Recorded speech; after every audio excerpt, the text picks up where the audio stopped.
Assalamualaikum warahmatullahi wabarakatuh. Salam sehat untuk kita semua. Semoga kita semua selalu mendapat lindungan Allah Subhanahu wa taala. Amin ya robbal alamin. Kesempatan kali ini Mimin akan membagikan satu cerita misteri. Seperti apa ceritanya? Mari kita mulai.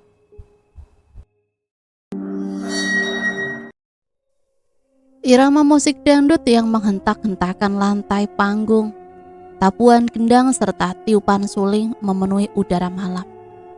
Sebuah lagu dangdut berjudul Janda 7 Kali didendangkan dengan suara genit oleh biduan bertubuh bahenol dengan pakaian kurang bahan.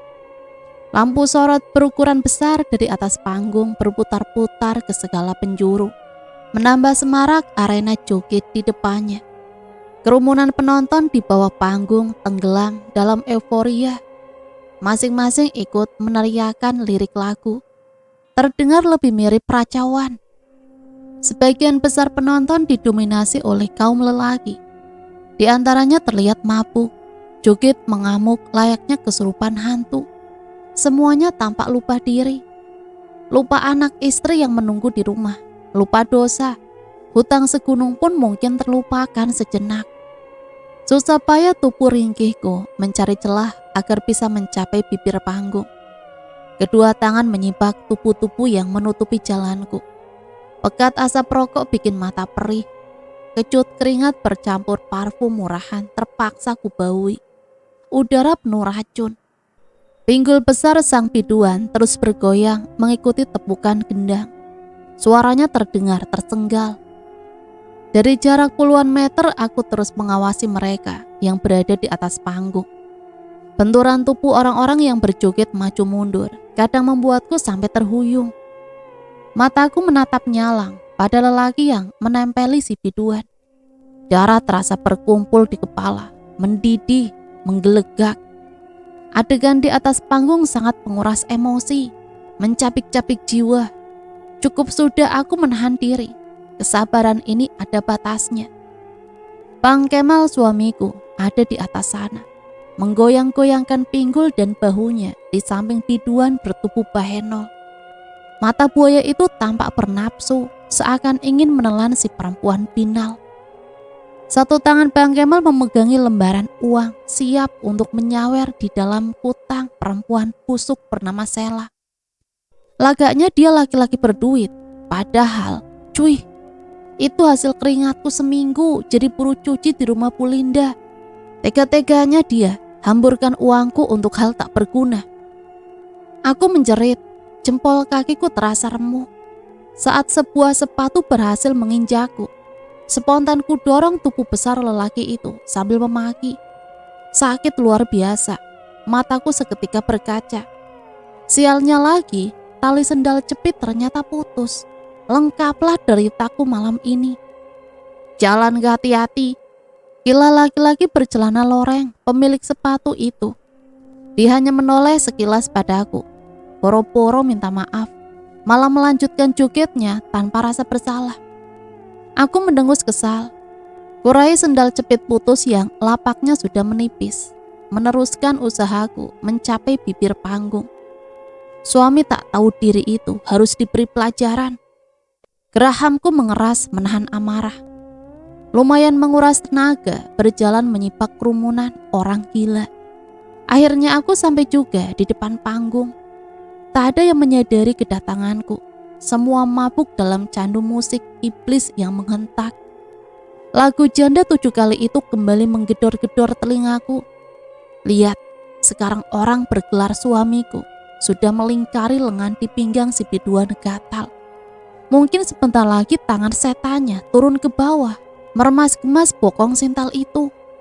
Memuakan. Dasar laki-laki bodoh, kemarikan uangku.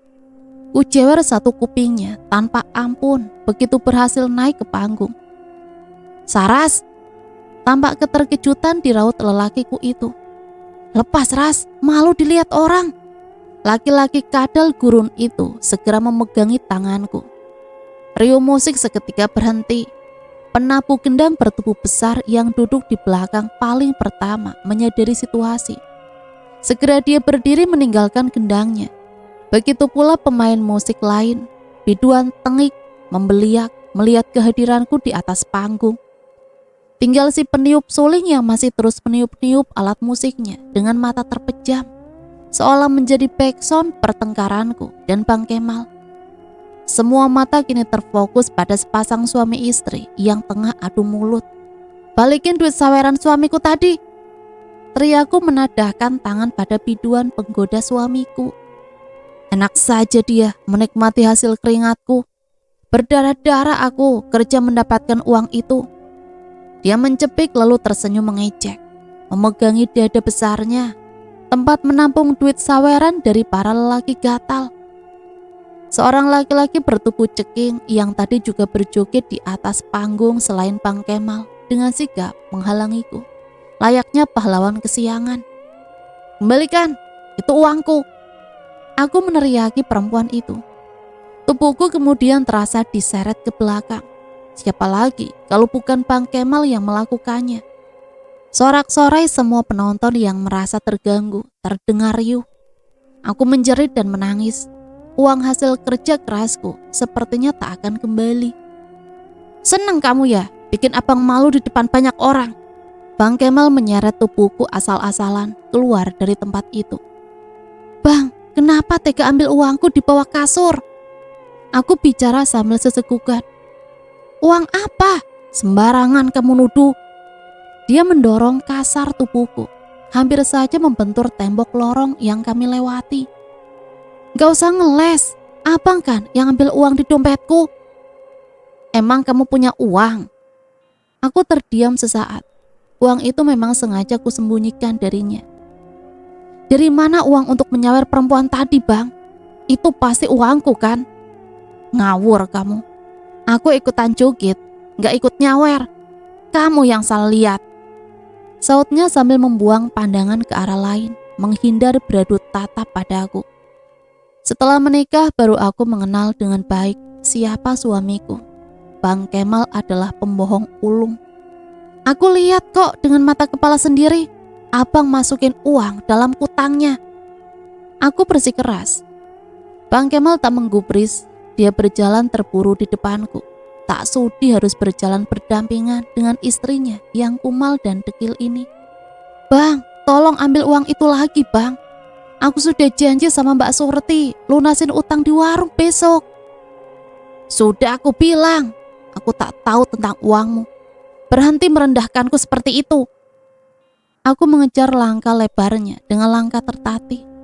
Nyeri masih terasa pada jari-jari kaki. Satu tangan memegang sendal jepit yang telah putus. Tak ada uang lagi untuk mengganti sendal. Paling dipasang peniti di bawahnya supaya masih bisa dipakai. Melangkah gontai kedua kaki menapaki trotoar berpaving. Aku sudah tertinggal jauh dari Bang Kemal. Begitulah Bang Kemal, sikapnya gampang berubah. Kadang sangat manis, kadang sama sekali tak peduli padaku. Seperti sekarang, dia tak segan bersikap kasar jika merasa kesenangannya terganggu. Beberapa bulan terakhir kelakuan buruk Bang Kemal semakin menjadi-jadi sejak perkenalannya dengan Sela, seorang biduan dangdut yang menyandang status janda. Kutelan ludah kering, menatap punggung Bang Kemal yang kian menjauh. Sia-sia perjuanganku malam ini menyusulnya, uangku tetap tak kembali. Lelehan hangat satu persatu jatuh di sudut mata, mengaburkan pandangan pada pendar cahaya lampu jalanan yang membias. Hiruk-pikuk lalu lintas tenggelam oleh lamunan. Aku malu kalau besok tak bisa bayar utang. Mbak Surti selalu menagih setiap aku melewati warungnya. "Mbak Saras, suamimu lagi dangdutan di panggung lapangan timur. Aku tadi barusan lewat situ." Randy, pemuda usia belasan itu, memberitahu saat aku dari pintu ke pintu tetangga mencari keberadaan suamiku. Kesalahan besar telah kubuat hari ini. Tadi sore aku ketiduran sepulang dari rumah Bu Linda. Uang darinya kuselipkan di bawah kasur. Lelah yang amat sangat membuat tidurku seperti orang pingsan. Sehabis maghrib baru aku menyadari uang di dompet yang kusimpan di bawah kasur raib. Saat akan ke warung Mbak Surti, tentu saja aku panik, sedang pintu rumah dalam keadaan terkunci. Dek, langkahku terhenti mendadak. Hampir saja aku bertubrukan dengan seorang pejalan kaki lain. Nenek berbadan bungkuk tengah menghalangi jalanku. Aroma amis darah menguar dari tubuhnya. Aku kemudian mencoba berjalan menyisi, tapi dia pun bergerak ke arah yang sama. Silakan nenek duluan, ucapku. Aku sengaja berdiam diri, membiarkannya memilih jalan lebih dulu. Aneh, nenek itu juga ikut diam, mulutnya mengeram pelan. Nenek sakit? Tanyaku menyentuh bahunya, tubuhnya sedingin es. Nek, aku mengamati wajah tertunduk dengan rambut penuh uban yang menutupi sebagian wajahnya. Keningku mengernyit, ada lelehan merah di sudut mulut itu, seperti darah. Mbak, lagi ngapain? Seseorang tiba-tiba menegurku dari belakang. Aku menoleh pada orang itu. Seorang laki-laki berseragam ojek online berdiri di belakangku. Tolongin nenek ini mas, mungkin dia sakit. Ujarku menunjuk ke depan. Nenek siapa mbak? Tanyanya bingung. Astagfirullahaladzim, mana nenek tadi? Tak ada siapapun di depanku. Bang Kemal hanyalah laki-laki biasa. Dia bukan lelaki kaya. Bisa dibilang miskin, tak punya apa-apa selain sebuah motor butut peninggalan ayahnya. Perawakannya sedang. Perhatian serta senyum manisnya berhasil membuatku jatuh cinta. Aku sangat menyayangi Bang Kemal. Lelaki itu hadir dalam hidupku pada waktu yang tepat. Saat aku butuh bahu untuk bersandar, saat aku butuh dada untuk menangis. Sejak pertama mengenal Bang Kemal, pekerjaannya cuma tukang ojek pengkolan. Aku sendiri waktu itu masih terlunta di jalanan, dipermainkan oleh nasib. Dalam keadaan putus asa, ku terima uluran tangan Bang Kemal. Dia menawarkanku menempati kontrakannya. Sedang Bang Kemal sendiri mengalah, numpang tidur di rumah seorang teman. Tak lama aku kemudian berhasil dapat kerjaan di sebuah retail belanja sebagai SPG. Kulit bersih serta wajah lumayan cantik memudahkanku mendapatkan pekerjaan itu. Gajinya lumayan. Hubunganku dan Bang Kemal semakin dekat. Kami berpacaran lalu menikah. Aku tak masalah kalau dia hanya seorang tukang ojek. Menurutku Bang Kemal lelaki baik. Harapanku Bang Kemal menjadi suami yang akan mengayomi hidupku. Prahara mulai berdatangan, krisis moneter. Banyak perusahaan yang pailit, termasuk perusahaan tempatku bekerja. Aku kena PHK tanpa pesangon. Apesnya lagi, motor yang biasa dipakai Bang Kemal untuk ngojek tiba-tiba ngadat karena sudah tua. Tabungan kian menipis, keuangan kami benar-benar terpuruk. Jadi pengangguran membuat suamiku mulai uring-uringan. Bang Kemal lebih suka menghabiskan waktu keluyuran tak jelas bersama teman-temannya. Sedang aku terpaksa jadi buruh cuci harian supaya tetap bisa bertahan hidup. Penampilanku yang biasa terawat kini berubah lusuh. Kini putihku berubah legam, bersisik. Muka kuyuh, tanpa polesan. Rambut kusam, jauh dari menarik. Tanpa uang sangat sulit untuk tetap terlihat cantik. Miris memang. Meski begitu, rumah tangga kami masih baik-baik saja. Atas nama cinta, aku ingin tetap mendampingi Bang Kemal dengan segala kekurangannya. Sampai pelacur itu sekarang tiba-tiba datang, mengacau, mengganggu ketenangan hidupku. Dari jauh kulihat punggung lelaki itu berbelok melewati portal gang kecil. Disitulah rumah petak tempat tinggal kami. Tampaknya dia sangat kesal padaku, sampai-sampai tak mau menoleh lagi ke belakang. Aku masih tertatih beberapa puluh meter di belakangnya. Bisa tinggal di rumah petak itu pun berkat kemurahan hati Bik Farida, saudara sepupu dari ibunya Bang Kemal. Kami masih bisa menempatinya walaupun sudah berbulan-bulan menunggak uang kontrakan. Aku sudah berdiri di depan pintu rumah. Kuputar pelan handle pintu dengan hati berbalut kecewa. Sebenarnya aku ingin membuat kejutan untuk Bang Kemal, tapi kelakuannya malam ini sudah membuat hatiku sakit. Bukan baru kali ini aku tahu kalau Bang Kemal mulai mengejar biduan itu. Kemarin aku masih tenang. Kupikir wajar jika Bang Kemal mengagumi Sheila sebatas penggemar. Lagi pula bukan cuma suamiku yang suka nonton dangdutan di lapangan itu. Suami tetangga, para pemuda, mereka pun suka dangdutan di sana. Tapi kasak-kusuk tetangga membuat telingaku panas. Ternyata di belakangku, Bang Kemal sudah pernah jalan berdua dengan janda itu. Sheila menyukai suamiku. Banyak mulut yang sudah mengadu tentang kedekatan keduanya, terutama si Randy, anaknya Mbah Darmi. Dia pun sering nonton orkes dangdut di lapangan timur. Tapi Bang Kemal selalu ngeles setiap ditanya. Aku dituduhnya cemburu berlebihan. Di dalam rumah sepi, tanpa menungguku Bang Kemal sudah masuk ke dalam kamar tidur. Dengan lesu aku menuju kamar mandi, membersihkan tubuh yang sudah terasa lengket. Sungguh tak nyaman jika langsung tidur dalam keadaan begini. Kulepas satu persatu kain penutup tubuh, lalu mengguyurkan air dingin di gayung membasahi seluruh permukaan kulit.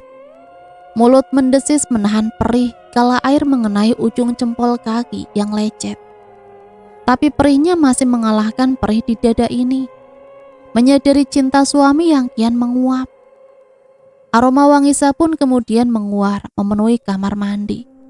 Mataku terpejam mengingat betapa suasana hati sudah berbeda. Tadi siang pulang dari kerja, ku sempatkan membeli sebuah tes pack kehamilan. Tamu bulananku sudah 1 minggu terlewat. 2 buah garis merah mewarnai setik kehamilan itu saat ku celup ke dalam urin.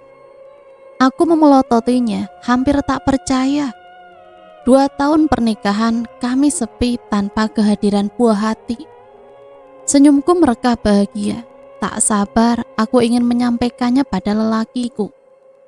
Namun saat ini keinginan untuk memberitahu Bang Kemal lenyap sudah. Aku khawatir akan tambah kecewa jika respon darinya malah membuatku sakit hati. Bagaimana kalau Bang Kemal ternyata tak mengharapkan kehamilan ini? Dengan handuk melilit dada, tanpa berisik, kubuka pintu kamar.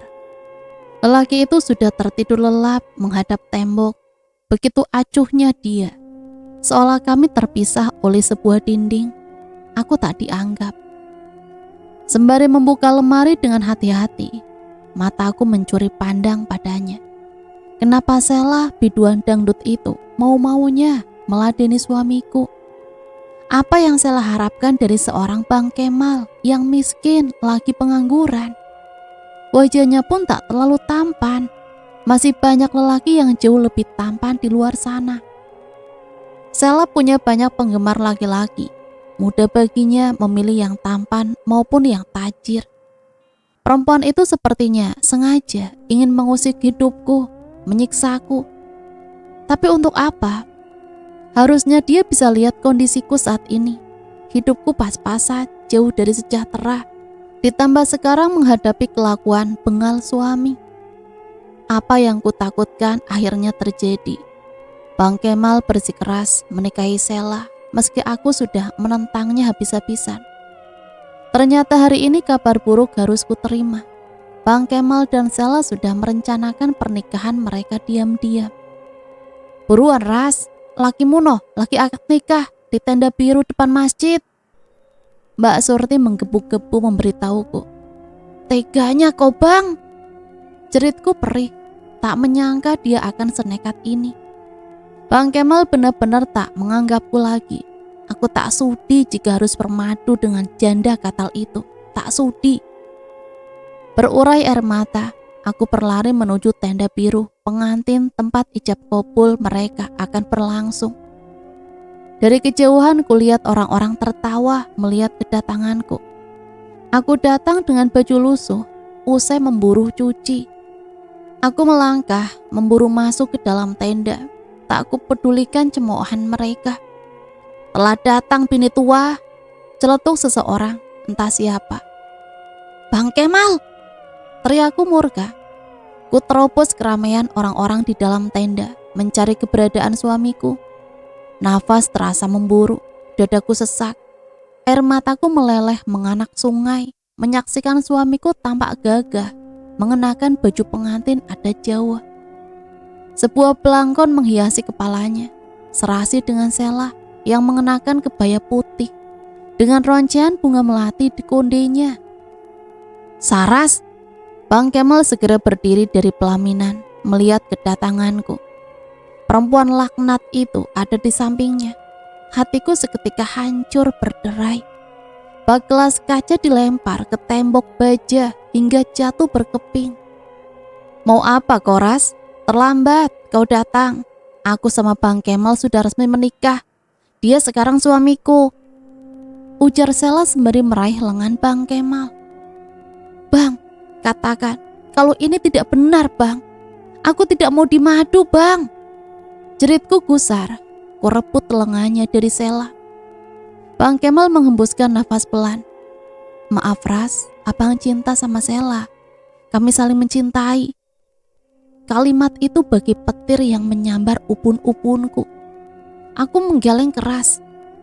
"Sadar Bang, abang sudah menyakiti perasaan aku. Jangan giniin aku, Bang." "Sudahlah Ras, percuma kamu bicara apapun. Aku dan Sela sudah terlanjur menikah. Mau apa lagi?" Lelaki itu menatapku, sendu. "Tapi aku tidak rela dimadu, Bang. Batalin pernikahan ini, batalin, Bang." Aku terus berteriak memohon seperti orang gila. Orang-orang memegangi tubuhku. "Ceraikan dia, Bang. Batalkan pernikahan kalian. Aku tidak mau diduain." "Kalau begitu, kau saja yang akan kuceraikan," ancam Bang Kemal dengan alis bertarung. Tatapannya menghujam. "Bang!" seruku tak percaya dengan mata melebar. "Maafkan aku Ras, sebaiknya kamu pergi. Jangan mengganggu di sini," tegas lelaki berkulit coklat itu lagi. "Tapi aku sedang hamil anakmu, Bang. Kamu tidak bisa menceraikan aku." Tangisku kian menjadi, hatiku hancur sehancur-hancurnya. Sela tertawa terbahak menyaksikan kekalahanku. "Aku sekarang istri muda Bang Kemal, Sar. Bersiaplah bersaing denganku," ejek perempuan binal itu lantang. "Dasar pelakor!" Aku berteriak sekeras-kerasnya di depan wajahnya. "Aku benci kamu, Sela. Perempuan gatal." Kudorong tubuh perempuan itu hingga jatuh terjungkal. Kududuki perutnya. Kedua tanganku mencakar-cakar wajah dan rambutnya, penuh emosi. Konde di kepala Sela sampai terlepas. Gincunya kubuat belepotan. Dia berteriak kesakitan. Aku semakin beringas. Aduh! Pelakor tak tahu diri itu berteriak nyaring. Tapi suaranya mirip laki-laki. Tanganku sekarang dipegangi olehnya. "Ya ampun, mimpi apa toh kamu? Tengah malam begini, baru tidur, sudah ngigo, pakai nyakar segala." Suara Bang Kemal. Aku tersadar, nafas masih memburu, emosiku masih meletup-letup. Kupandangi wajah Bang Kemal yang sembab dengan kedua tangan memegangi lenganku. "Abang," ucapku parau. Bang Kemal meringis mengusap-usap wajahnya. Rupanya wajah Bang Kemal yang sedari tadi kucakari. Pantas terasa nyata. Semoga bukan sebuah pertanda buruk. "Kembaliannya belum, Mbak," ujarku mengingatkan Mbak Surti, pemilik warung. Aku masih berdiri di depan warung sembako milik Mbak Surti yang ada di luar gang, menghadap ke jalan besar. Selain aku ada beberapa orang pembeli yang sedang belanja di warungnya. "Kembalian apanya? Ini aja masih kurang buat menutup utang kamu kok." Nada bicara perempuan bertubuh besar itu sedikit meninggi. Mata serta tangan Mbak Surti tertuju pada sebuah buku tulis kecil. Aku tahu kalau itu buku catatan utang. Setiap aku ngebon selalu dicatatnya di situ. "Utang? Kan 2 hari yang lalu sudah saya lunasi semua." Tanyaku hati-hati, khawatir membuatnya tersinggung. "No, lihat, kalau nggak percaya." Dia membuka lembar buku catatan utang itu di depan wajahku. Rokok 3 bungkus, minuman energi 5 kaleng, kopi, jajanan. Urainya membacakan isi catatan hutangku dengan suara nyaring. Hatiku seketika mencelos. Kulit wajah terasa panas menahan malu. Mbak Surti memang ceplas-ceplos, tak peduli ada orang selain kami di situ. Sangat tak nyaman menerima tatapan iba beberapa orang yang sedang berbelanja di warungnya. Suamimu sendiri yang minta dimasukin sama catatan utangmu. Jelasnya lagi dengan raut gusar. Aku hanya bisa menggumam pelan. Benar-benar keterlaluan Bang Kemal.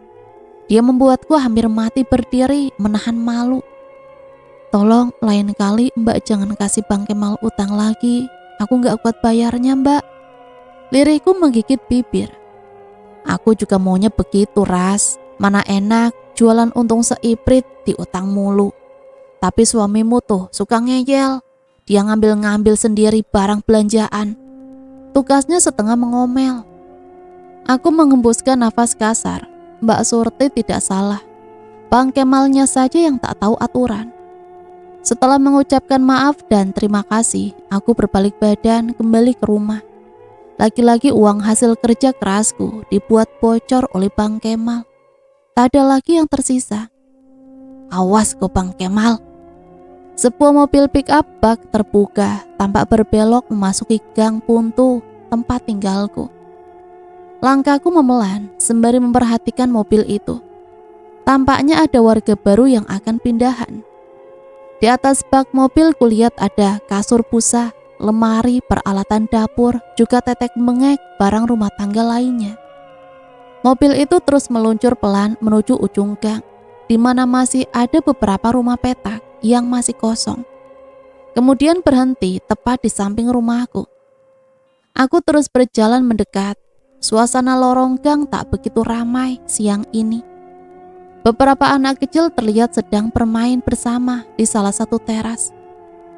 Mbak Darmi, tetangga samping rumahku, sibuk mengurus tanaman potnya di depan rumah.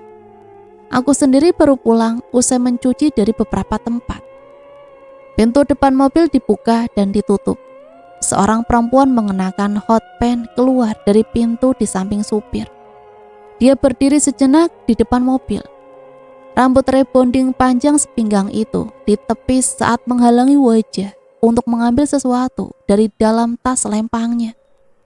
Perempuan bertubuh seksi itu kemudian berjalan dengan pinggang meliuk-liuk.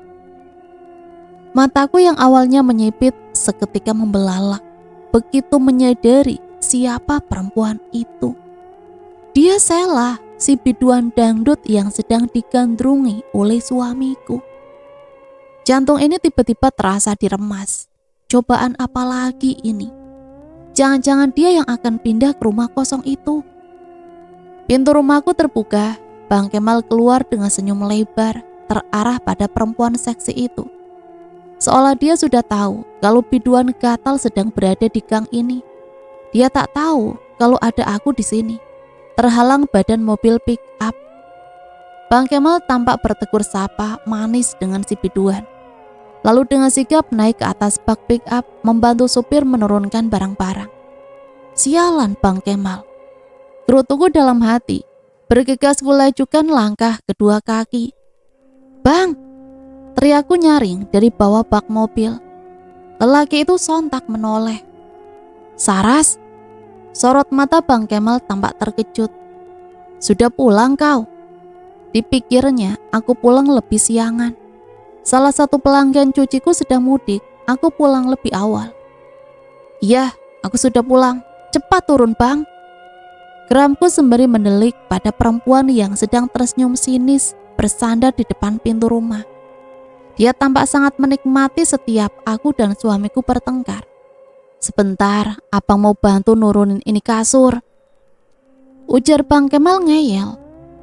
Turun kataku. Halah, udah bang, turutin aja tuh bininya. Lagian kasur kecil begitu, Pak sopir juga bisa kok nurunin sendiri. Celetuk Sela diiringi senyum mengejeknya. Heh, ngapain kamu di sini?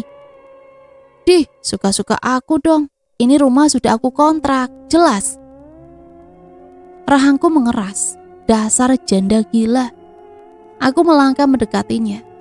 Apa maksud kamu pindah ke gang sempit ini, hah? Kamu mau deketin Bang Kemal kan? Ku tunjuk wajahnya. Saras, tegur Bang Kemal keras. Emang ini kontrakan kamu yang punya? Enggak kan? Terserah akulah mau tinggal di mana. Urusan apa kamu ngelarang-larang? Dia maju-majukan wajah saat bicara. Tanganku mengepal kram.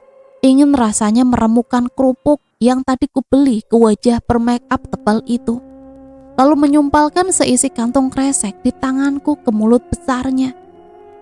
Apa-apaan sih kamu? Gak sopan sama orang. Bang Kemal menyeret tanganku. Aku abang bilang gak sopan. Lalu dia? Keributanku dan Sela mulai menjadi perhatian penghuni lain. Anak-anak yang tadi asik bermain beralih menonton kami. Mbah Darmi yang tadi sibuk mengurus tanaman, kini berdiri melongok tegang. Bawa masuk bang, ganggu orang pindahan aja. Ujar Sela memonyongkan bibir tebalnya. Lepasin! Aku menepis kedua tangan Bang Kemal yang masih memegangi pergelangan tanganku sampai ke dalam rumah. Pintu rumah langsung ditutup oleh lelakiku itu. Kamu tuh bikin malu tahu. Bentak Bang Kemal mengguncang bahuku. Abang yang sudah bikin malu aku. Ngapain abang ngutang di warung Mbak Surti? Dimasukin bor belanjaanku. Aku malu sama Mbak Surti bang. Iya nanti aku yang bayar. Gitu aja ribut. Nih. Bang Kemal merogoh kantong celana jeans tebalnya. Mengeluarkan beberapa lembar uang warna merah. Persenan dari Bik Faridah. Kontrakan di sebelah sudah dibayar sama Sela setahun. Jelasnya lagi padaku. Mataku melebar melihat uang itu.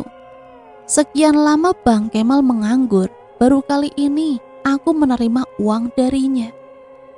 Apa ini semacam sogokan agar aku tak ribut dengan kepindahan Sela sebagai tetanggaku? Aku gamang, uang di tangan Bang Kemal tak kusambut. Jadi abang yang sudah mengundang dia tinggal di sebelah rumah kita. Apalagi sih? Gak ada uang kamu misu-misu. Dikasih uang, bengong. Keluhnya sembari menyugar rambut ikalnya. Awas kalau abang macam-macam sama perempuan itu. Macam-macam apa sih maksudmu Ras? Hubungan aku sama dia cuma antara biduan sama penggemar. Daripada aku stres di rumah gak ngapa-ngapain. Cih, penggemar. Sebegitu sukanya Bang Kemal padanya. Semakin aku jijik mendengar. Pagi-pagi hawa hati sudah dibuat panas. Musik dangdut berdentum. Lagu janda 7 kali itu diputar keras hingga menggetarkan dinding dan langit-langit rumah, juga kepalaku. Suaranya berasal dari tetangga sebelah yang baru pindah, rumahnya Sela. Heran, sepagi ini dia sudah karaokean, kayak orang tak punya kerjaan. Aku masih berkutat dengan wajan dan sutil, membuat telur dadar buat sarapan Bang Kemal. Kupukul-pukulkan kepala sutil pada telinga wajan dengan gemas. Anggap saja telinga wajan itu telinganya si Sela. Pintu kamar mandi terbuka. Bang Kemal keluar dengan rambut yang masih basah. Dada telanjang, pinggang dililit handuk bergoyang-goyang mengikuti irama musik dangdut yang sedari tadi membuat nafasku sesak. Goyangannya segera berhenti saat menyadari tatapanku yang menghujam. Segera dia masuk ke kamar lalu keluar lagi dengan pakaian yang sudah lengkap. Telur dadar doang, gak bikin nasi goreng? Tanyanya menggeser bangku kayu untuk duduk. Bawang sama kecapnya habis, gak ada duit beli. Lah, duit kemarin abang kasih. Semuanya sudah Sarah setor ke Mbak Surti. Aku malu tiap lewat warungnya ditagih utang terus bang. Kalau bisa kita jangan ngutang lagi di sana. Keluhku sembari menyodorkan nasi ke dalam piring untuk suami. Mau gimana lagi, cuma warung dia yang mau kasih utangan. Sautnya sambil mulai menyuap nasi berteman telur dadar. Tuh orang karaokean kenceng amat, kayak dia aja yang punya kuping. Omelku sembari menghempaskan pantat di bangku. Biar aja lah, mungkin buat dia latihan vokal, lumayan hiburan gratis. Bang Kemal nyengir. Nasi di piring Bang Kemal hampir habis. Lauk apapun makannya selalu lahap. Bang, desisku ragu.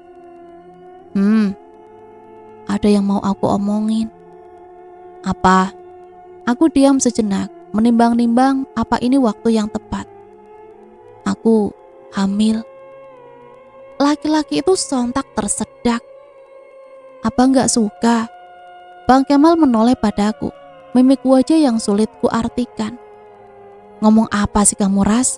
Tentu saja aku suka. Matanya membulat, menatapku. Kali aja gak suka. Cetusku cemberut. Satu tangan Bang Kemal memegangi tanganku. Pantesan kamu sensi banget, taunya lagi isi. Satu tangannya lagi memegangi perutku. Aku gak suka abang deket-deket biduan itu. Air mataku mulai merebak. Gak usah dibahas lagi kenapa. Dia mendengus selalu berdiri. Abang mau kemana? Aku turut berdiri. Mau ke bengkel party ngambil motor. Duit dari Bik Farida sebagian buat benerin tuh motor biar bisa ngojek lagi. Terangnya. Air putih di gelas diteguk sampai tandas. Dalam hati aku bersyukur ternyata Bang Kemal masih mau kerja. Setidaknya bakal ada pemasukan. Siapa tahu bisa ditabung untuk biaya melahirkan. Tanpa banyak bicara lelaki itu keluar dari rumah. Musik dangdut dari rumah sebelah sudah berhenti. Nafasku berangsur lega. Raut Bang Kemal tampak kecewa, entah dengan rautku. Nafas kami sama tersenggal. Hasrat sudah membumbung tinggi ke langit-langit. Namun lelakiku bak tanaman yang lupa disiram berminggu-minggu, layu kerontang. Aku hanya bisa menatapnya iba. Ada rasa bersalah bahwa dirikulah yang tak mampu membuat lelaki itu tersentuh. Bang Kemal tak biasa begini.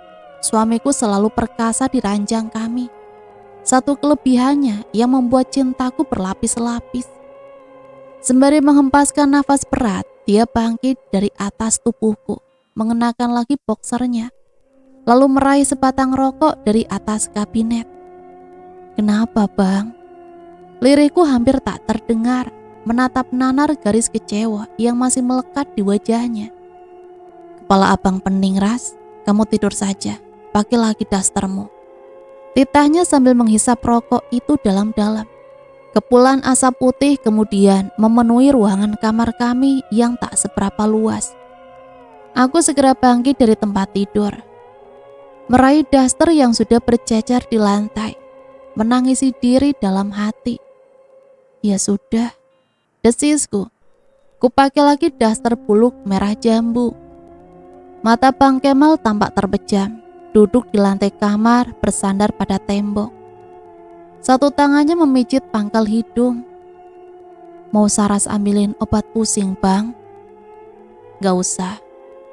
Cuaca malam ini terasa dingin menusuk tulang. Deru angin di langit terdengar sampai ke dalam rumah. Sepertinya akan turun hujan. Saat ku masuki kamar mandi, tercium bau amis yang menyengat. Buru-buru ku selesaikan buang air kecil, sambil mata menyapu ke sekeliling, mencari asal bau amis mirip bau darah ikan. Bunyi cukup keras dari pintu depan yang ditutup tergesa. Bang Kemal, aku berlari ke arah luar, berusaha mengejarnya. Bang, abang mau kemana? Tanyaku dari depan pintu, melihatnya sudah ada di luar rumah. Bang, pulangnya jangan terlalu malam. Setengah berteriak aku mengingatkan dari pinggir jalan. Lelaki itu tak menyaut. Kulihat dia hanya mengenakan celana pendek dengan telanjang dada. Selembar baju kaos tersampir pada bahunya. Berjalan terburu menuju muara gang dengan rokok yang masih menyala di tangan. Kubiarkan Bang Kemal berlalu. Mungkin dia hanya ingin mencari angin ke pos ronda. Tak apalah. Sepertinya Bang Kemal begitu suntuk karena kami gagal bercinta malam ini. Angin datang dengan kencang.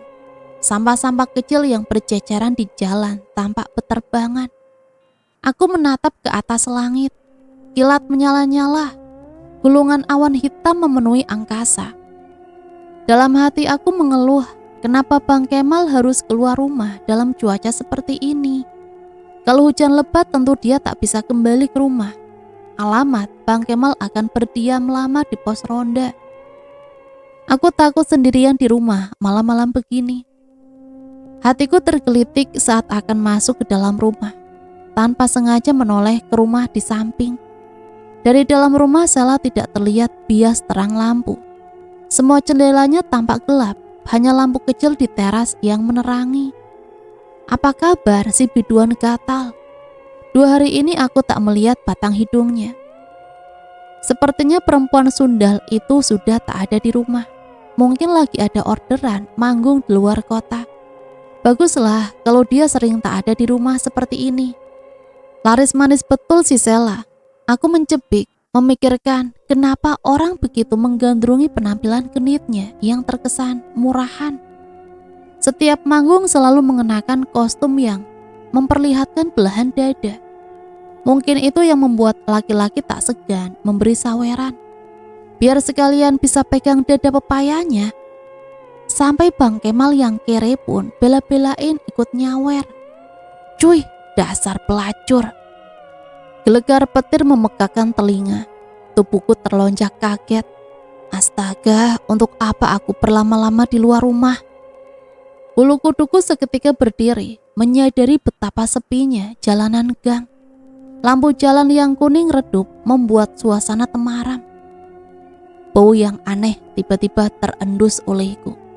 Hidungku kembang kempis, berusaha mengenali bau. Seperti bau bakaran kemenyan berpadu bunga-bungahan. Masih posisi di pinggir jalan, aku menoleh lagi ke belakang. Asap tipis tampak bergerak pelan di sepanjang jalan gang. Mataku melebar, mendapati seorang nenek yang berdiri tanpa alas kaki di tengah jalan menghadap ke arahku. Kemunculannya begitu tiba-tiba. Tubuhnya pendek. Oh bukan, aku salah. Tubuhnya terlihat pendek karena membungkuk. Kulit nenek itu hitam seperti terbakar. Dia terlihat sangat kurus dengan tulang-tulang yang menonjol. Rambut putih yang tipis menutupi sebagian wajahnya. Aneh, sedang apa nenek itu di situ? Dia berdiri mematung. Meski matanya tertutupi rambut, aku merasa kalau dia sedang mengamatiku.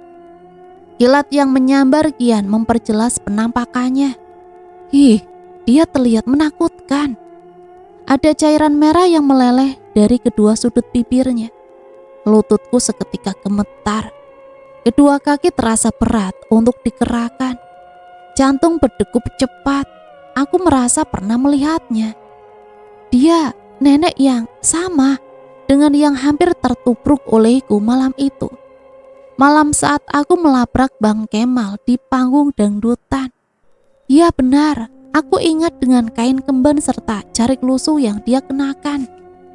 Bunyi langkah kaki dan suara berbincang terdengar mendekat. Ada beberapa orang yang sedang memasuki jalan gang. Mbak Saras, lagi ngapain malam-malam di luar, Mbak? Randy menyapaku.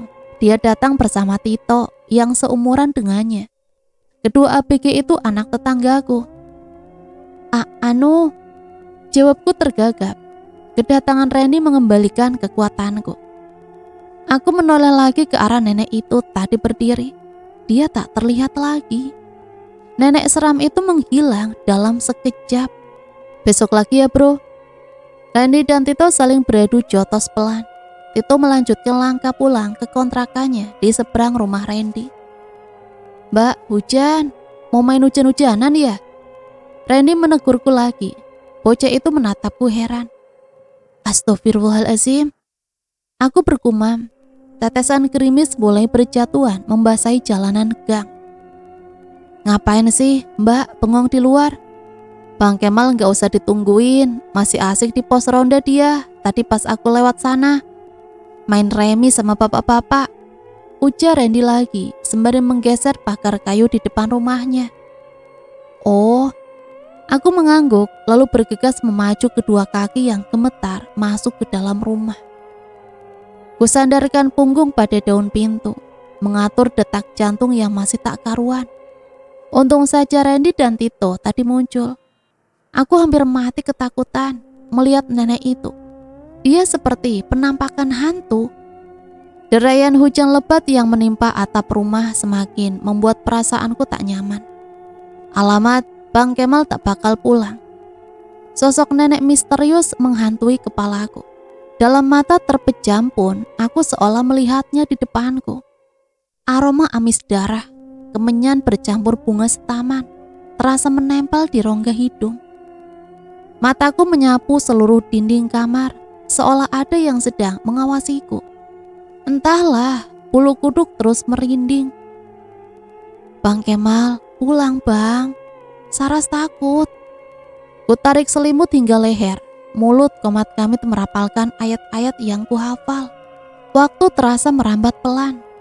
Derai hujan luar terdengar semakin teras. Netra kemudian mulai mengabur oleh serangan kantuk yang luar biasa. Mati. Mati. Sebuah suara serak terasa membisiki telingaku. Mati. Mati. Mati. Aku tiba-tiba terjaga. Tampak olehku perempuan renta itu ada di depan ranjangku. Mati, mati. Kata-kata itu terus diulang-ulang olehnya. Apa yang dia maksud mati? Batinku bertanya. Tubuhku terasa kaku. Sendi-sendi seakan terkunci, mati rasa. Menelan ludah pun sulit. Ada apa ini? Kenapa dengan tubuhku? Bau amis darah memenuhi kamar. Sosok nenek itu tampak menyeramkan. Kulitnya hitam legam, tubuhnya yang kurus hanya mengenakan kemben dan kain jarik. Kedua tangan nenek itu membentang seolah seekor burung yang akan terbang. Dia berdiri tepat di depanku. Siapa dia? Kenapa dia bisa ada di dalam kamar ini? Mati. Mati. Tubuhku terasa semakin lemas. Nafasku sesak, ingin sekali berteriak. Namun aku tak mampu. Aku hanya bisa diam mengamatinya. Dia lalu terkekeh, bahu dengan tulang menonjol itu bergerak naik turun. Hawa di dalam kamar rasanya kian dingin.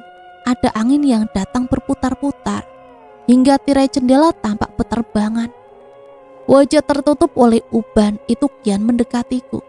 Dia seakan melayang di atas tubuhku. Mati, mati. Mulut keriput itu kini begitu jelas dari penglihatanku. Usai mengulang-ulang kata mati dengan penuh penekanan, dia kemudian komat kamit tak jelas di atas wajahku. Sangat dekat hingga aroma amis tubuhnya begitu menusuk.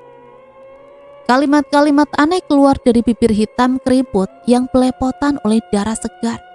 Mataku melotot, merasakan perut yang tiba-tiba seperti ditusuk dengan ribuan jarum. Nyeri yang amat sangat sampai tubuhku menggigil bergetar. Menjerit namun hanya dalam hati. Seluruh tubuhku lumpuh tak berdaya. Tangan nenek itu kemudian menghamburkan kelopak bunga bercampur remahan tanah merah ke seluruh tubuhku. Nyeri di perutku kini menjalar ke area dada. Seakan bongkahan bara api diletakkan di dadaku hingga terasa terbakar. Nafas mulai megap-megap. Ya Tuhan, apakah ini akan menjadi malam terakhirku? Dinding tembok kamar kemudian terlihat berputar-putar. Wajah nenek itu menjadi banyak, terus mengelilingiku. Mati, mati. Pandangan berubah buram, setelah itu menjadi gelap, pekat. Dengung tahrim subuh dari toa musola mengetuk telinga. Netra pelan terbuka, menatap langit-langit kamar dengan bola lampu mungil yang masih menyala. Tubuhku mengeliat mencoba bangun dari tempat tidur. Tulang-tulang terasa rontok. Bunyi ketukan di pintu rumah terdengar. Ras, bukain abang pintu. Suara Bang Kemal di luar jendela kamar. Iya bang, bentar. Susah payah aku beranjak bangun. Urat kepala berdenyut-denyut nyeri. Pintu terbuka, angin di luar berembus dingin. Tetesan embun tampak berjatuhan dari langit yang masih gelap. Lama banget bukainya. Gerutu Bang Kemal. Alis hitam itu bertaut menatapku. Kedua tangannya memeluk tubuh sendiri sambil menggigil. Badanku sakit semua, Bang. Kepala pening. Abang kenapa baru pulang? Ketiduran di pos ronda. Habis hujannya gak kira-kira.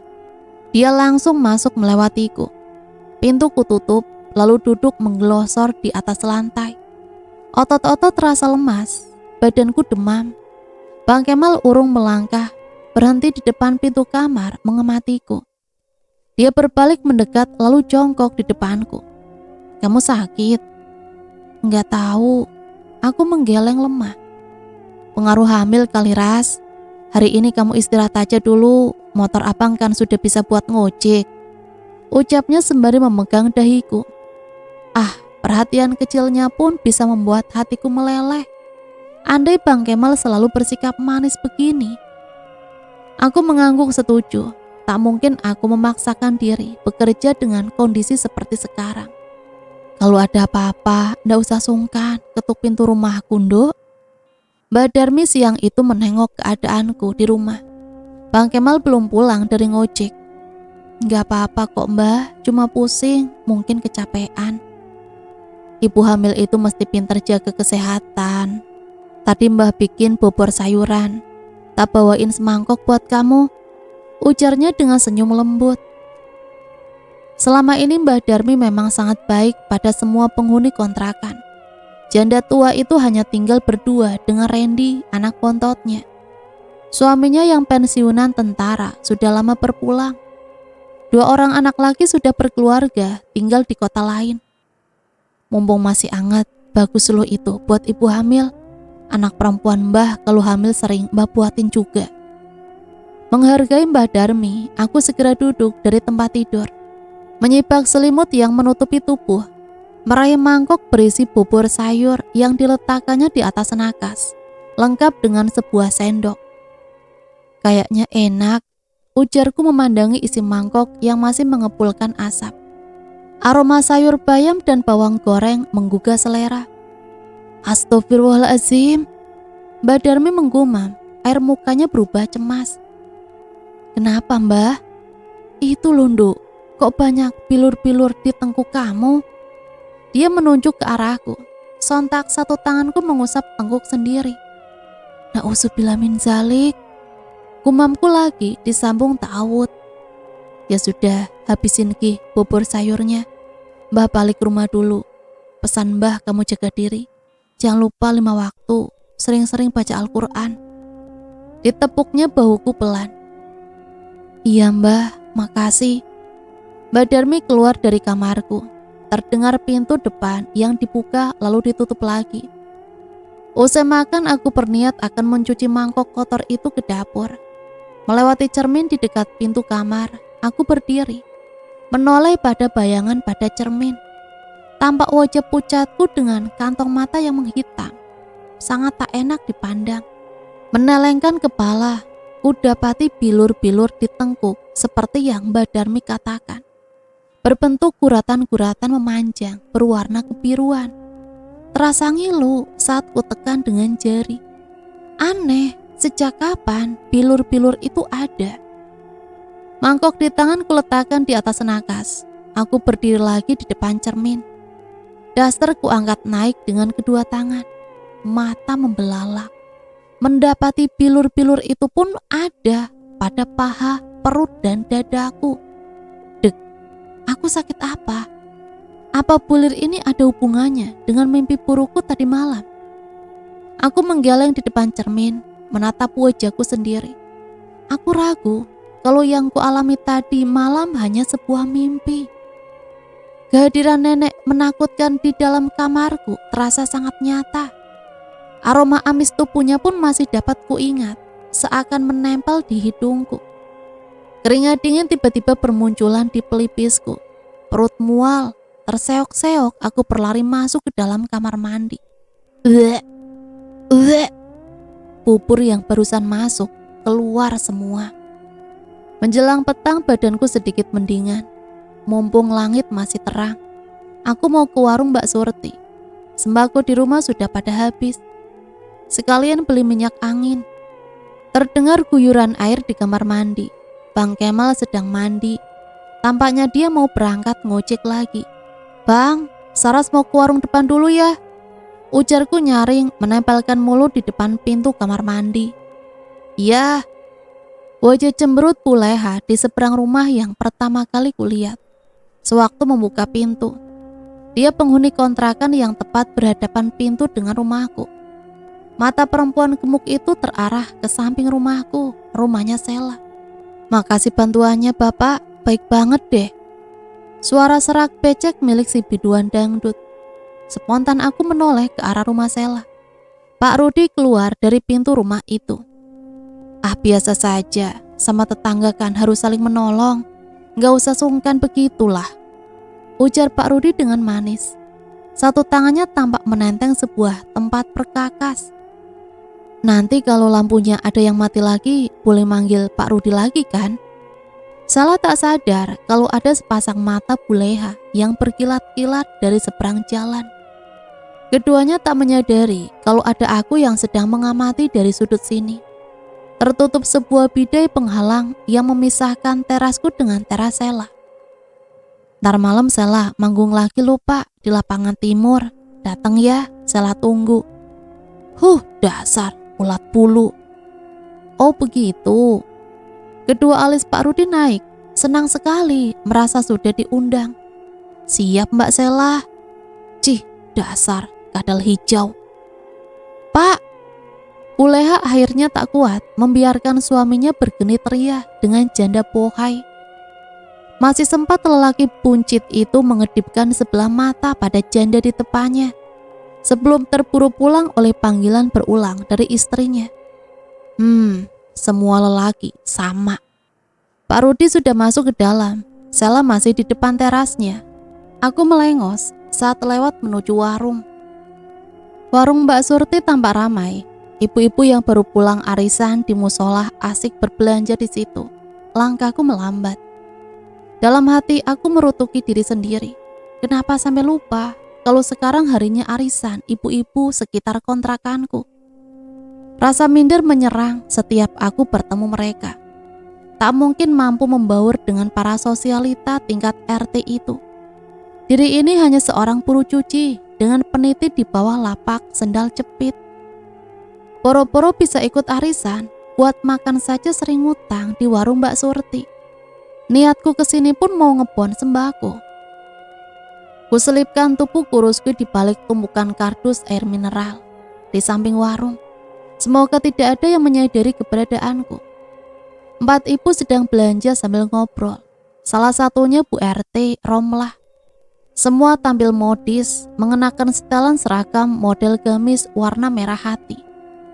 Dari celah tumpukan kardus aku bisa nguping sambil mengintip gerak-gerik mereka. Aneh aja ya, tuh perempuan gak beres. Kenapa tiba-tiba ada di sini? Bu Romlah menggerutu sambil memilih-milih kerupuk kemasan yang bergelantungan di depan warung. Emang sebelumnya dia tinggal di mana Bu Romlah? Saut Mbak Surti yang duduk di dalam warungnya. Mereka sedang membicarakan siapa? Dalam hati aku menerka-nerka. Di kosannya Pak Eko, RT sebelah. Itu kan kosan elit. Lah emang, gitu-gitu kan duitnya banyak. Sekali manggung bisa dapat saweran tus-tusan lah. Widih, banyak banget. Cepet kaya tuh orang. Tus-tusan, ratusan ribu maksudnya. Mulutku ikut membulat, telinga semakin kupasang. Makanya heran, kenapa malah tinggal di kontrakan kumuh? Padahal kalau dia mau, bisa nyari yang lebih bagus loh. Sebelah mana sih kontrakannya, Bu? Mbak Surti kian kepo. Itu sampingnya si Kemal tukang ojek pengkolan, lakinya Saras. Dek, aku sudah bisa menebak siapa yang mereka maksud. Pasti Sela. Tuh biduan tukang kawin loh Bu Ibu. Hati-hati, suami masing-masing dijaga. Bu Mira setengah berbisik. Ibu-ibu yang lain yang sedang memilih belanjaan sontak menoleh padanya. Topik yang cukup hangat. Nih, kita gak ada maksud gibahin orang loh. Cuma biar waspada aja. Sini ku bilangin, tapi ini rahasia. Bu Mira memberi kode pada ibu yang lain. agar lebih mendekat padanya. Mbak Surti yang tadi duduk di dalam warung tergopoh keluar mendekati 4 ibu yang membuat formasi layaknya tim pemain bola yang lagi mengatur strategi. Aku yang sedari tadi nguping tentu saja kecewa, tak bisa ikut mendengar. Padahal jiwa kepoku meronta-ronta. Mereka tampak kasak-kusuk beberapa saat. Aku tak bisa mendengar apa-apa. Apa?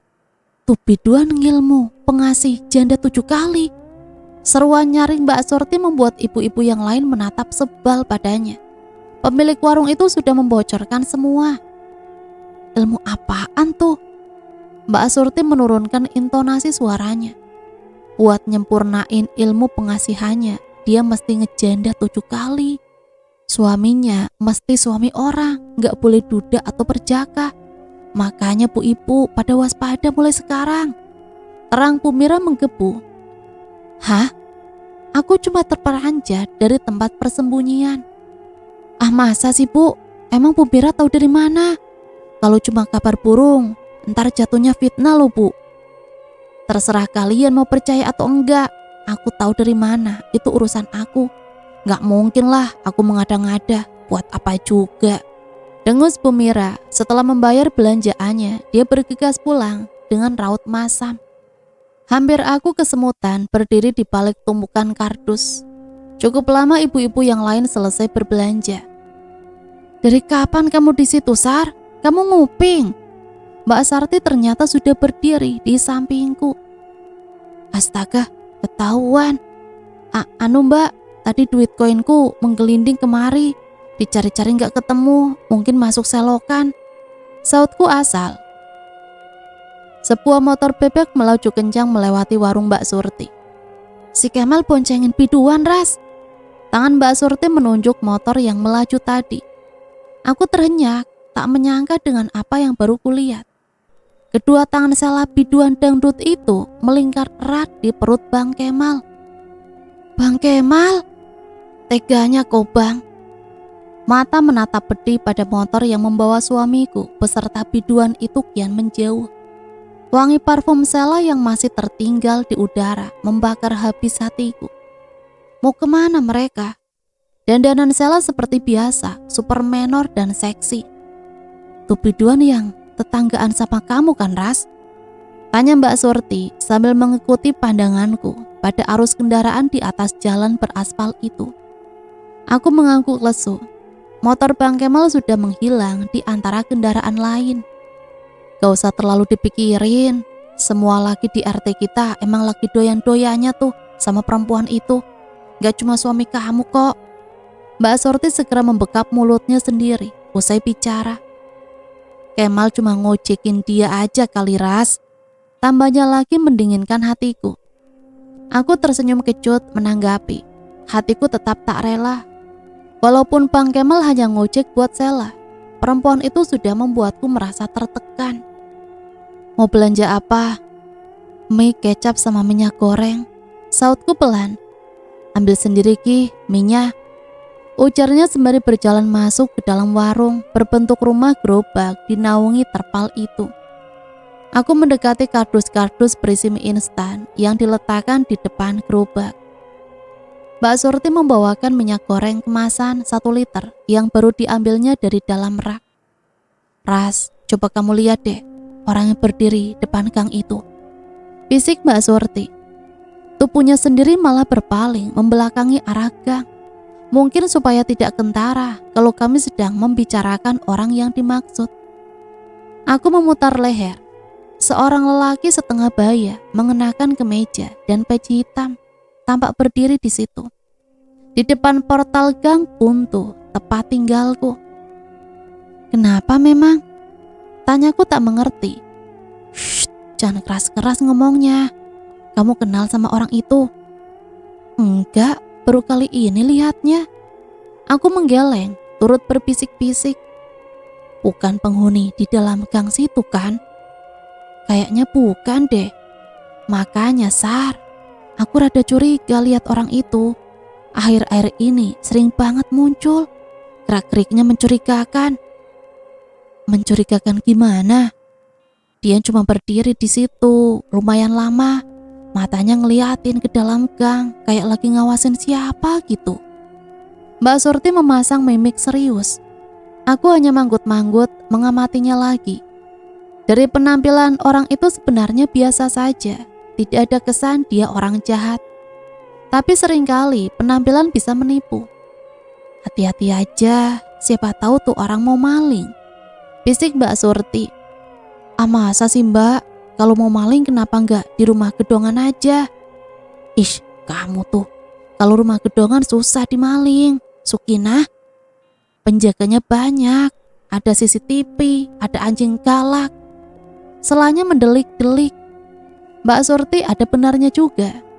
Nih mau bayar cash atau ngebon nih? Tanyanya mulai jutek. Tanganku memilin-milin ujung lengan daster, memilih kata yang tepat untuk menjawab. Mbak Surti meraih buku kecil yang teronggok di atas sebuah toples permen. Minyak angin satu mbak, ucapku ragu. Aku masuk kembali ke dalam gang berpaving selebar 3 meter itu. Di depan gang tampak ramai oleh beberapa bocah lelaki. Mereka tengah asik bermain bola kaki sambil berteriak-teriak seru. Awas dek, mbak mau lewat dulu. Tegurku saat melewati mereka, takut bola mereka mengenaiku. Lelaki tua tadi yang dibicarakan Mbak Surti ternyata sudah tidak ada di dalam gang. Sekarang dia berdiri di antara terasku dengan teras rumah Sela. Keadaan sudah sepi, pintu-pintu rumah kontrakan tampak tertutup rapat. Diam-diam netraku mereka meraut wajahnya, kulit wajah dengan garis-garis kerutan yang sebagian tertutup oleh jambang.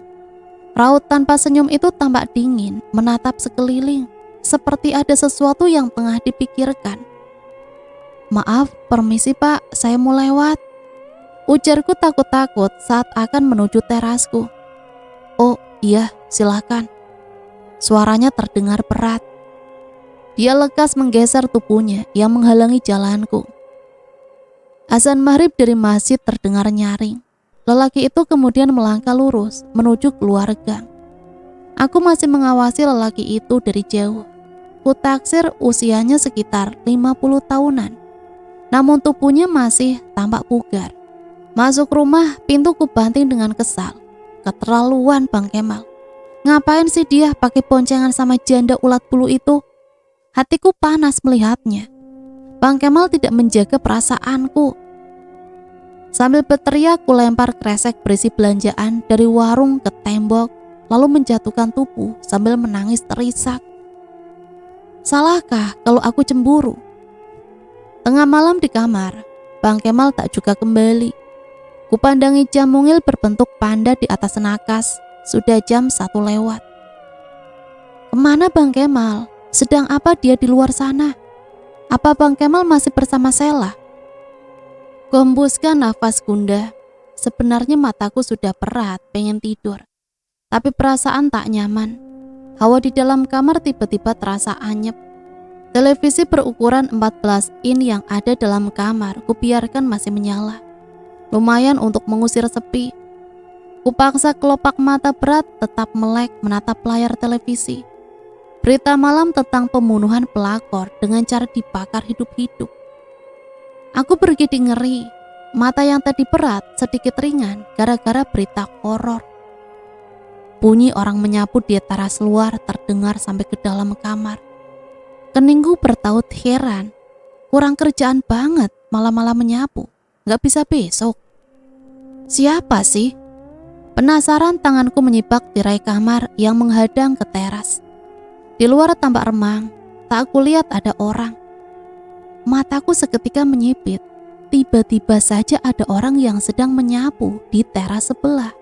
Di terasnya Sela. Dari bentuk tubuh semok berlekuk itu, aku mengenalinya. Dia memang Sela. Lewat tengah malam begini pasti cuaca di luar sangat dingin. Tapi Sela hanya memakai kemben dan kain jarik selutut. Rambutnya yang panjang sepinggang dibiarkan berantakan. Tak biasanya dia begitu. Kedua keningku bertaut bingung. Kalau Sela sudah ada di rumahnya, kenapa Bang Kemal sampai sekarang belum pulang? Janda biduan itu seolah tahu kalau aku sedang mengintipnya di balik jendela. Tubuhnya yang tadi membelakangi berputar pelan, menghadap tepat ke arah jendelaku. Bibir merahnya kemudian tersenyum, menyeringai. Senyum Sheila membuatku merinding. Sheila menggerakkan gagang sapu dengan tatapan tak beralih dari jendelaku. Cepat kututup lagi tirai jendela. Layar televisi di depan ranjang tiba-tiba berkedip-kedip. Siaran menghilang berubah menyemut. Tersisa bunyi mendesis tak karuan. Segera kurai remote, jempol memencet tombol mencari channel yang lain. Tanpa sebab layar televisi mati. Ku pencet lagi tombol on. Tapi layarnya juga tak menyala. Bisa ngomel Bang Kemal kalau TV-nya rusak. Kapan sih Bang Kemal pulang? Apa perlu kutanya Sheila? Cih, malas betul aku berurusan sama ulat bulu itu. Besar kepala dia kalau kutanya keberadaan Bang Kemal. Atau jangan-jangan Gula nafas gusar memikirkan kemungkinan satu itu. Jangan-jangan sekarang Bang Kemal ada di rumah janda katal itu. Karena dipikirnya aku sudah tidur. Jangan sampai kejadian. Bunyi ujung sapu icuk bergesekan dengan lantai ubin teras terdengar semakin jelas. Sekotor apa lantai terasnya sampai Sheila menyapu tengah malam begini. Aku mendekat lagi pada jendela. Bunyinya semakin mendekat. Seperti dari arah terasku. Kurang kerjaan tuh janda, menyapu sampai di teras rumah orang. Kuintip lagi keluar. Mulutku membulat sempurna. Melihat punggung yang tertutupi oleh rambut berada sangat dekat dengan jendela kamar. Dia benar-benar sedang menyapu terasku. Tubuhnya bergerak ke kanan kiri mengikuti kayuhan sapu. Sudah sinting rupanya Sheila. Gerakannya tiba-tiba berhenti. Punggung tertutup rambut acak-acakan itu berbalik pelan ke arahku. Aku berteriak histeris. Tubuhku sampai terjungkal ke belakang.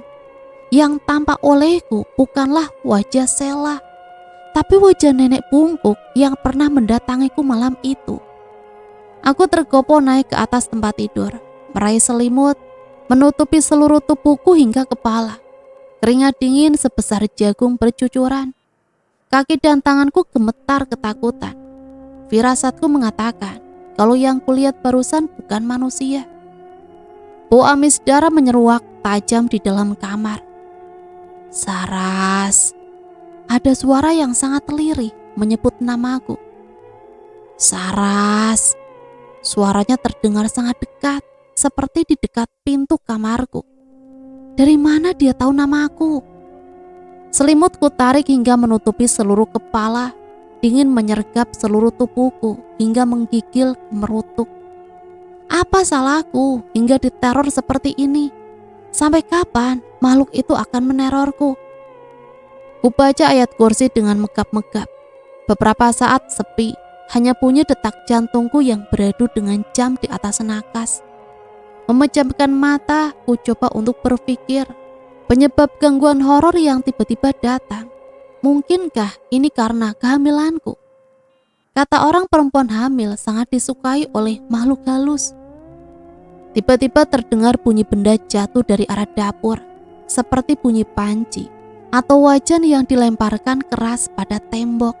Astagfirullah, apa mau makhluk itu? Dia sedang bergentayangan di dalam rumahku. Tubuhku semakin gemetar.